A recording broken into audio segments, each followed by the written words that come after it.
Hello watchers, welcome back with another video by कोचिट। And इस video में देखने वाले हैं कि एक व्यू प्रोजेक्ट कैसे क्रिएट करना है। लाइक व्यू जीएस में आप कोई प्रोजेक्ट क्रिएट करना हो तो कैसे करेंगे। उसके लिए दो प्री रिक्विजिट्स हैं जो कि आपको डाउनलोड करने होंगे। तो जो पहला जो हमारा प्री रिक्विजिट है वो है node GS. Node GS is a kind of environment जो कि जावास्क्रिप्ट को रन करने के लिए यूज किया जाता है। ठीक है, तो ये सर्वर है जो कि हमें, लेकिन यहाँ पे इसका मेन इंपॉर्टेंट रोल यही है कि एनपीएम में के थ्रू हम जितने भी पैकेजेस होंगे जो कि जावास्क्रिप्ट के लाइब्रेरीज हैं वो इंस्टॉल करेंगे। तो उसके लिए हमारा यहाँ पे मेन पर्पज है नोड जेएस को। तो सिंपली नोड जेएस यहाँ पे आपको सर्च करना है और यहाँ पे जो सबसे टॉप जो आपको ऑप्शन दिख जाएगा यहाँ पे जाके जो LTS वर्जन होगा लॉन्ग टर्म सपोर्ट वाला, उसको आपको डाउनलोड कर लेना है। ओके, तो एक बार जब आप ये डाउनलोड कर लो देन उसके बाद आपको अपना कमांड प्रॉम्प्ट खोलना है CMD करके। और यहाँ पे आपको डेस्कटॉप जहाँ पे भी अपना वो प्रोजेक्ट क्रिएट करना चाहते हो वहाँ पे चले जाओ, लेकिन मैं रिकमेंड करूँगा कि डेस्कटॉप पे चलते भी फिलहाल, कि ताकि आपको कोई कन्फ्यूजन ना हो। तो CD मैं अपने डेस्कटॉप में थोड़ा सा नेविगेट कर लेता हूँ, उसके बाद मैं आपको बताता हूँ क्या करना है। तो सिंपली यहाँ पे आपको जाके जब आप नोड जेएस इंस्टॉल कर लोगे आपके पास एक .exe का सेटअप होगा, आपको वो इंस्टॉल कर लेना है because I already installed that, तो मैं दोबारा वो नहीं करूँगा।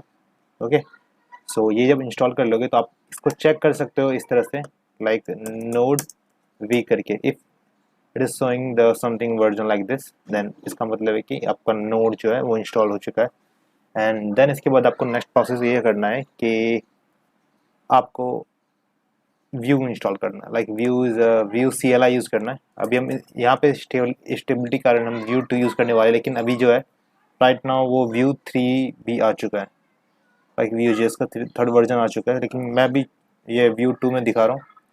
कुछ दिन बाद मैं व्यू 3 वाला भी बता दूंगा बिकॉज बहुत सारा अभी स्टेबल जो भी बताया गया है वो व्यू 2 ही है, इसलिए मैं इसका आपको ओवरव्यू देता हूँ।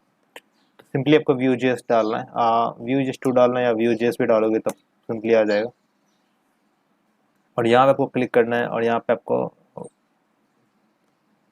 गेट स्टार्टेड पर क्लिक कर देना है सिंपली। ओके, और यहाँ पे आपको सबसे पहले पहला जो काम करना है वो व्यू CLI डाउनलोड करना है। तो यहाँ पे व्यू जेएस की डॉक्यूमेंटेशन है, अगर आपको पढ़ना है तो पढ़ सकते हो। और यहाँ पे भी सारे स्टेप्स भी दे रखे होंगे इंस्टॉलेशन वाले, तो आप वैसे भी कर सकते हो। ठीक है, वो पढ़ के भी, लेकिन हम यहाँ पे व्यू CLI के थ्रू करने वाले हैं। उसके लिए आपको पहले npm इंस्टॉल व्यू चलाना है। ठीक है, सिंपली एंड देन उसका CLI वाला वर्जन डाउनलोड करना है जो कि होगा हमारा, आप इसको सर्च कर सकते हैं। मैं इसका लिंक जो है आपको मैं डिस्क्रिप्शन में दे दूंगा, वहाँ से भी आप जाके चेक कर सकते हो। व्यू CLI, इससे क्या होगा कि हम ना अपने कमांड प्रॉम्प्ट के थ्रू अपना व्यू जेएस का डेवलपमेंट स्टार्ट करते हैं। लाइक हमें कोई प्रोजेक्ट क्रिएट करना है तो बना बनाया एक स्ट्रक्चर दे देगा आपको, और वहाँ से जाके आप इंस्टॉल कर सकते हैं।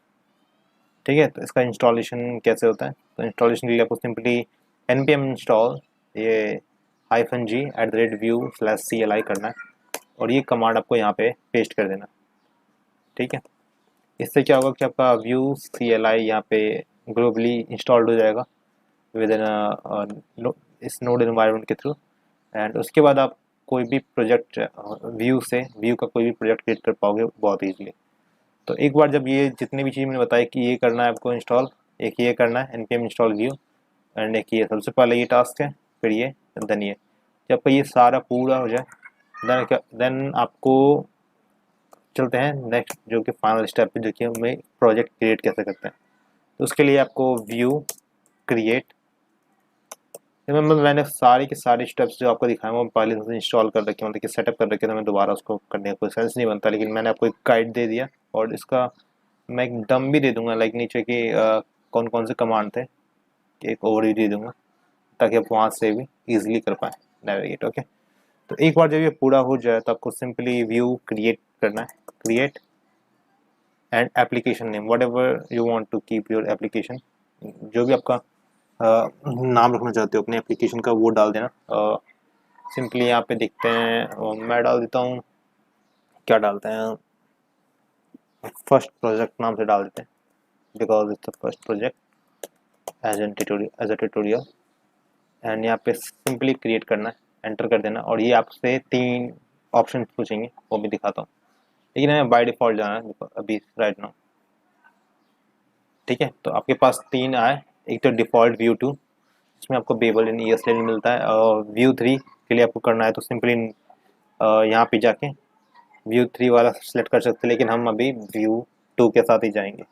ओके, मैं किसी और वीडियो में आपको व्यू 3 वाले प्रोजेक्ट का स्ट्रक्चर भी समझा दूंगा, लेकिन फिर एज ऑफ नाउ हमें व्यू 2 पे ही रहना चाहिए और सिंपली हिट कर दो एंटर। एंड ये आपको जितने भी इसके रिक्वायर्ड मॉड्यूल्स होंगे एंड जो कि Vue.js प्रोजेक्ट को सेटअप करने के लिए एक बेसिक बेयरबोन स्ट्रक्चर दे देगा आपको एक फोल्डर के इंसर्ट जो आप यूज़ कर सकते हैं। और आई थिंक आप बिना इसके क्रिएट करिए भी सिंपली किसी भी HTML CSS फाइल में, जावास्क्रिप्ट फाइल में ये व्यू ऐड कर सकते हैं। वो कैसे करते हैं वो मैंने पहले ही अपने एक वीडियो में बता रखा है कि लाइक वो एक स्क्रिप्ट CDN के थ्रू भी आप ऐड कर सकते हैं। अपना खुद का एक आईडी रूट होता है, लाइक डिव में एक आईडी होता है, वहाँ पे आपको मिलेगा, और तो सिंपली उसको बाइंड करना होता है उस पर्टिकुलर डिव, एंड देन वो पर्टिकुलर डिव को ना Vue.js है वो कंट्रोल करता है। लाइक उसमें अपने जितने भी Vue.js वाली चीज़ें वो कर सकते हैं। उसके उस पर मैंने पहले से आई थिंक वीडियो बना रखा है, पीछे 2 बना रखा है मैंने।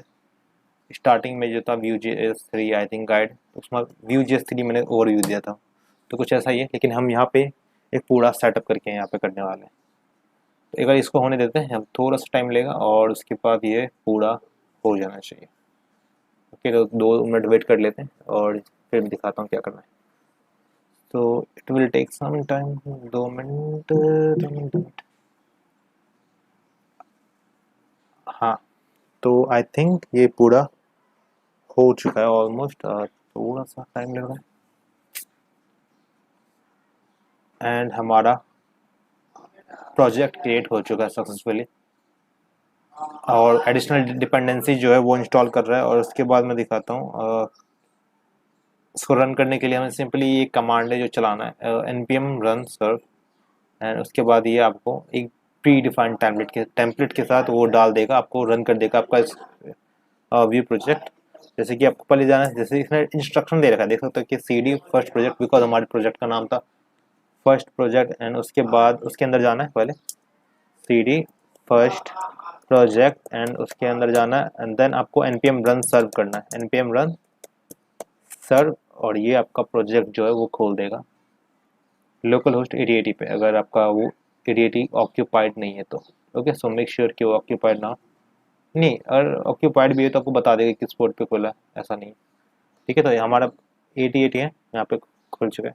तो यहाँ पे जाके आप नेविगेट कर सकते हैं कि आपका बेयर बोन कैसा दिखेगा, इस तरह का है। ठीक है, तो हम देखने वाले हैं कि इसमें कैसे कंपोनेंट ऐड करते हैं और कैसे रिमूव करते हैं और क्या मतलब ये पूरा आर्किटेक्चर होता है। पहले मैं इसका ओवरव्यू दे देता हूँ, ठीक है, एंड देन उसके बाद आगे बढ़ेंगे। तो सिंपली मैं इसको व्यू VS कोड में खोल लेता हूँ और वहाँ पे आपको बताऊँगा कैसे क्या करने वाले हैं इसमें। सो ये रहा हमारा पूरा प्रोजेक्ट स्ट्रक्चर जो है। यहाँ पे एक नोड मॉड्यूल्स है जो कि इम्पॉर्टेंट होता है, ये हमें बेसिकली पैकेज डॉट जेसन को जैसे npm इंस्टॉल करते हैं तो वो पूरा फेच कर लेता है, बिकॉज इट्स नेसेसरी। बट इसमें हमें कुछ चेंज नहीं करना है। जो अगर आपने काम किया होगा पहले npm के साथ तो आपको पता होगा नोड मॉड्यूल क्या होता है। एंड देन हमारे पास है पब्लिक इंडेक्स डॉट HTML, इसमें भी कुछ नहीं करना है। यहाँ पर मैं बस डिफाइन कर रखा है, जैसे कि हम स्क्रिप्ट CDN के थ्रू करते हैं तो ऐसा ही होता है। लाइक हम एक डिव मेंटेन करते हैं, उसका एक पर्टिकुलर यूनिक आईडी देते हैं, और देन उस यूनिक आईडी को अपने स्क्रिप्ट डॉट JS में जाके बाइंड कर देते हैं, जो कि मैं आपको दिखाऊंगा कैसे हुआ था। ये इसमें भी है, तो स्क्रिप्ट डॉट JS में जाके व्यू से बाइंड कर देते हैं। इससे क्या होता है कि ना इस पर्टिकुलर डिव को कहते हैं व्यू हमारा एप्लीकेशन है वो पूरा कंट्रोल करता है, इसलिए इसको सिंगल पेज एप्लीकेशन भी कहते हैं हम।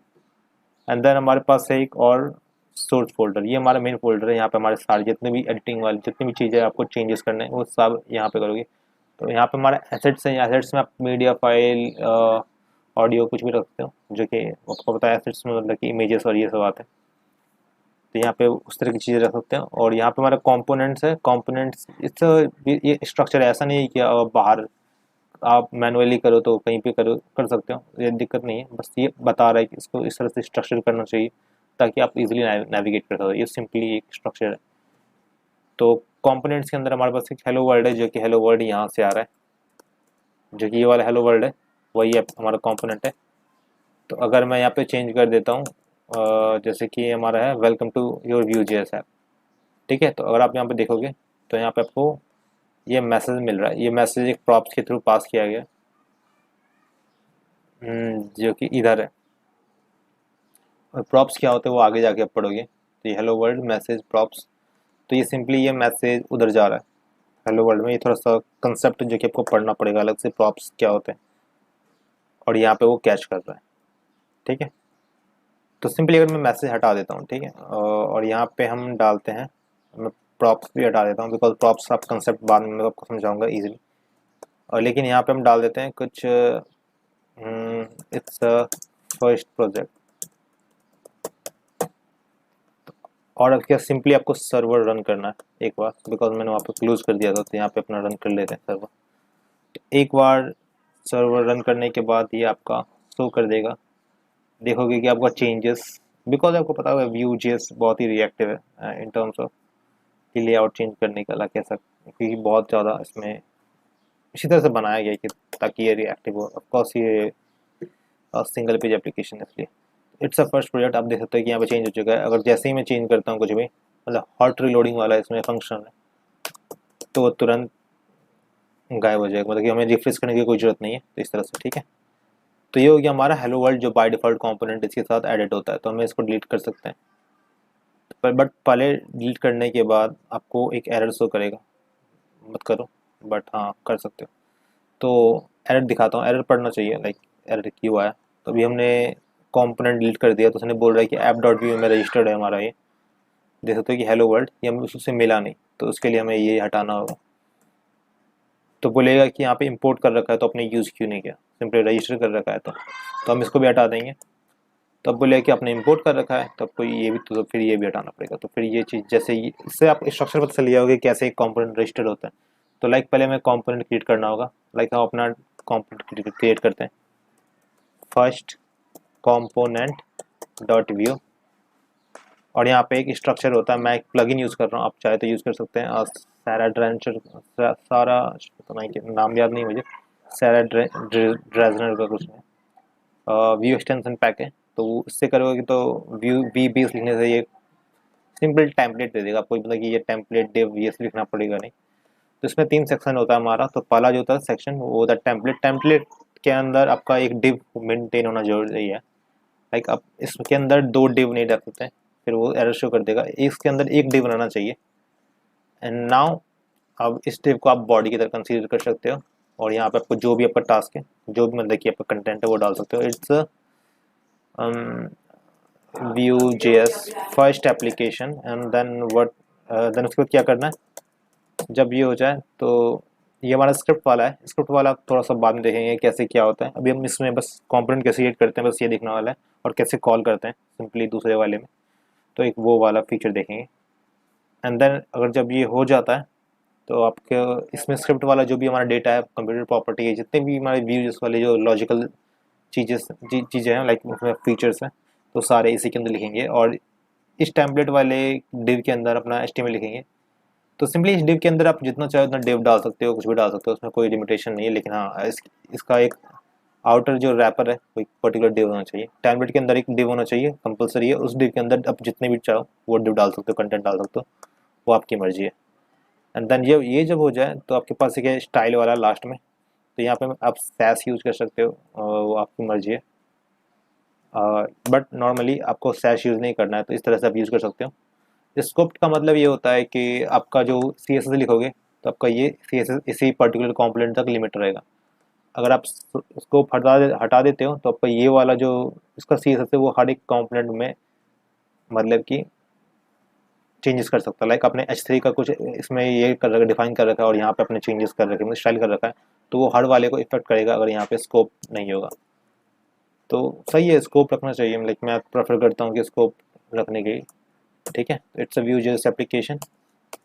सिंपली जब एक बार आपका ये क्रिएट हो जाए तो आपको सिंपली अपने ऐप डॉट व्यू में जाना है, और यहाँ पे अपने कंपोनेंट रजिस्टर करना है। तो कंपोनेंट में हमारा क्या था, सिंपली कुछ डाल फर्स्ट कंपोनेंट। बट उससे पहले हमारा जो टास्क है वो है इंपोर्ट करना। लाइक उसको पता कैसे चलेगा कौन सा कंपोनेंट लोड करना है। तो ESX में पता है आपको कैसे करते हैं, हमने थोड़ा सा देखा होगा। तो फर्स्ट कंपोनेंट फ्रॉम, अब यहाँ पे हमें डालना है कहाँ पे इसका लोकेशन है, तो हमें कंपोनेंट्स में एंड स्लैश फर्स्ट कंपोनेंट यहाँ पे हमारा, तो यहाँ पे रजिस्टर कर दिया हमने। मतलब कि एक्सपोर्ट के ऊपर करना है, लाइक स्क्रिप्ट टैग के जस्ट जैसे कि नॉर्मली करते हैं यूजुअली कोई भी चीज़ लोड करना हो तो। और देन इस वाले कंपोनेंट को यहाँ पे आपको सिंपली रजिस्टर कर देना है इस तरह से, और ये जब रजिस्टर हो जाए तो उसके बाद आपको सिंपली इसको लोड कर लेना है। एक इमेज वाला है जो कि हमारा एक ये ऐसा इमेज है, आपने देखा होगा ये वाला जो इमेज था, इसको हटा देते हैं हम। और यहाँ पे आपको सिंपली अब इस वाले को लोड कर सकते हो, तो इसको HTML टैग के अंदर डाल सकते हो, फर्स्ट कंपोनेंट इस तरह से। इतना करने के बाद आपका ये जो है, जो भी आपने क्रिएट किया था फर्स्ट कंपोनेंट करके, वो आपका लोड हो जाएगा। इट्स व्यू फर्स्ट एप्लीकेशन, ये बीच में इसलिए आ रहा है बिकॉज यहाँ पे प्री डिफाइंड कुछ CSS है जो कि एडेड है यहाँ पे। आप इसको क्लोज कर दोगे तो वो भी हट जाएगा, ठीक है। इससे व्यू एप्लीकेशन सिंपली आ गया। इस तरह से आप अपना कंपोनेंट क्रिएट कर सकते हो, लोड कर सकते हो। तो ये कंपोनेंट्स वाला सेक्शन था, इसमें हम बाद में और डीपर घुसेंगे, but as of now is okay, ठीक है। उसके लिए main.js फाइल है, ये जो कि मेन है, जहाँ पे हमारा व्यू ऐप रेंडर होता है। अपने आप देखोगे कि हमारा पहले व्यू इंपोर्ट होता है, देन app.view, ये हमारा रूट फोल्डर है, मतलब रूट व्यू कंपोनेंट है। इसी के अंदर डिफरेंट कंपोनेंट हम लोड करेंगे, लाइक हमारे पास डिफरेंट कंपोनेंट्स होंगे, उस कंपोनेंट्स को इस app.view के अंदर लोड करेंगे। तो हमारा वो मेन कंसेप्ट रहता है, बिकॉज Vue.js और कोई सा भी जावास्क्रिप्ट फ्रेमवर्क आपको मोस्ट ऑफ द पॉपुलर जो है, जो कि एंगुलर हो गया, रिएक्ट हो गया, सब सिंगल पेज एप्लीकेशन। तो लाइक उसमें एक रूट फोल्डर होता है, रूट कंपोनेंट होता है, उसके अंदर डिफरेंट कंपोनेंट्स ऐड होते हैं। ओके, तो सिंपली हमारा main.js है, इसमें हमारा रेंडर कौन सा करेगा, app. जो कि हमारा मेन रूट कंपोनेंट है, वो ऐड होता है। एंड देन हमारा ये कौन से डिप, बिकॉज ब्राउजर HTML जानता है सिर्फ, तो हमारा पब्लिक में आपने देखा होगा कि HTML है जिसकी ID है ऐप, ठीक है। तो अगर main.js में देखोगे कि स्लैश ये हैशटैग ऐप जो हमारा है वो वही ID है, मतलब कि ये कह रहा है कि इस पर्टिकुलर डिव को ये कंपोनेंट मतलब कि पूरा व्यू इनिशियलाइज करेगा, ठीक है, यूज़ करेगा। लाइक इस डिव के बार वाले कंटेंट को वो छू भी नहीं सकता। लाइक मैं यहाँ पे कुछ लिख देता हूँ, ठीक है, PK करण लिख देता है, तो आप देख सकते हो कि ये भी आ गया, ठीक है ना। बट ये व्यू नहीं, हम यहाँ पे नॉर्मल HTML लिखा है हमने। बट सिंपली यही चीज़ अगर मैं यहाँ पे लिखूँ डिव के अंदर, 2 मिनट रुक जाओ, PK, देन ये शो नहीं करेगा, बिकॉज वो व्यू कंट्रोल कर रहा है, ये डिव वाला जो है पर्टिकुलर सेक्शन वो कर रहा है कंट्रोल।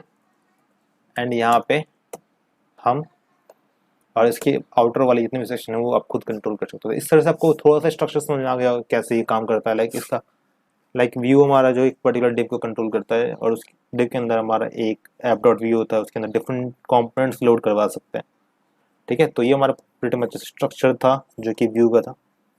एंड देन हमारे पास गिट इग्नोर है, गिट इग्नोर में वही है नोड मॉड्यूल से, बिकॉज ये कभी ऊपर नहीं जाना चाहिए, बिकॉज इसकी खुद की साइज 27 MB होती है, और ये हम कभी इंक्लूड नहीं करते हैं किसी को सेंड करना हो। लाइक किसी को अगर आपको जिप करके भी सेंड करना हो अपना प्रोजेक्ट, तो नोड मॉड्यूल्स का ही मत कीजिएगा, उसको डिलीट कर दिएगा फिर करना। नोड मॉड्यूल्स एंड package.json ये दोनों कभी मत करना। ओके, सो babel.config ये भी आपका काम का नहीं है, मतलब उनके लिए, मतलब कि व्यू के लिए। एंड package.json में कि जो भी आप npm इंस्टॉल करोगे, जो भी लाइब्रेरी यूज़ करोगे अपने पैकेज के इंस्टाइड, तो वो सारी यहाँ पे लिस्ट हो जाएंगे, ताकि वो कोई अगर तीसरा इंसान यूज़ करे उसे सिर्फ npm इंस्टॉल मारना पड़ेगा और npm इंस्टॉल रन करना होगा, और यहाँ पे जितने भी डिपेंडेंसीज होगी वो सारे ऑटोमेटिकली इंस्टॉल हो जाएंगे। एंड देन हमारा यहाँ पे बेसिक रीडमी फाइल है जो कि बताता है कैसे आपको इंस्टॉल करना है। तो इस तरह से हमारा प्रीटी मच स्ट्रक्चर ये खत्म हो चुका है, और ऐसा ही था। आप इसमें थोड़ा सा और अगले वीडियो में डीपर घुसेंगे, एंड देन मैं आपको बताता हूँ क्या कैसे वर्क करता है। ओके, तो इसकी आज के लिए इतना ही। आई होप ये वीडियो आपको अच्छी लगी होगी। अच्छी लगी तो please don't forget to hit the bell icon and please subscribe also. Thanks for watching, मिलते हैं अगले वीडियो में, तब तक के लिए गुड बाय।